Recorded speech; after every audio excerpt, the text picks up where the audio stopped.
prajurit. Prajurit timbul taulan. Apa nyata iki dinapukul nyapa Dipati Mondong Werkudara utawa Bratasena. Sapa wae sing ngalang-alangi? Gempur Ngamarta, gempur Ngamarta.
Apa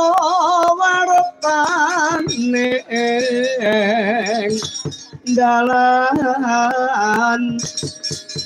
dalanake wong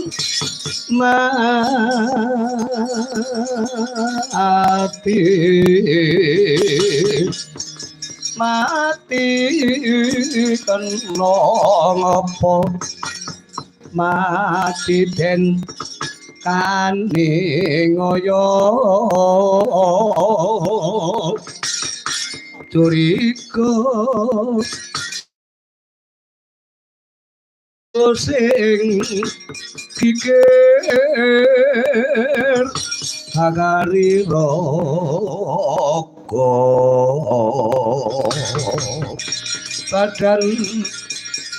taringan linter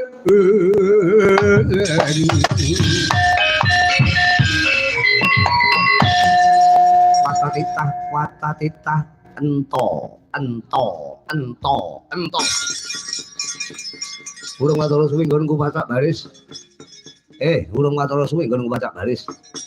rukune mapan ana ning alun-alun negara Ngamarta utawa negara Ngamarta Ngendra Prasta Batana Kawarsa ya negara Cintokapura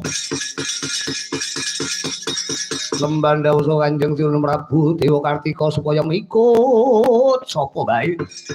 ingkang wani-wani dadi pepalang kalamanta pukulan Bathara Yama diwaning nyawa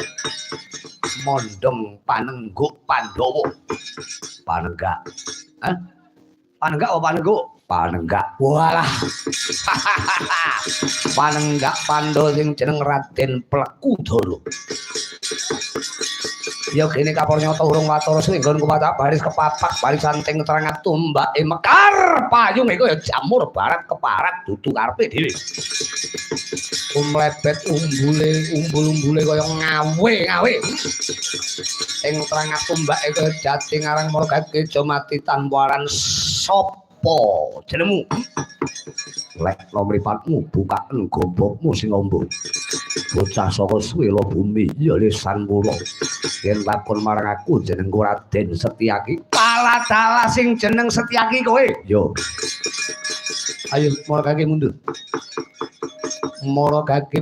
kowe ora perlu dadak mbujung tindake pukulan Bathara Yama lan Raden Werkudara sebab pukulan Bathara Yama nampa perintah saka kumpulan Bathara Guru iki tutur mbuke menungsa lumrah kaya kowe karo potonganmu apa nyata kowe kudu mundur ora perlu dadak werna-werna barisan Ngamarta mundur barisan Ngamarta mundur. Kalau mundur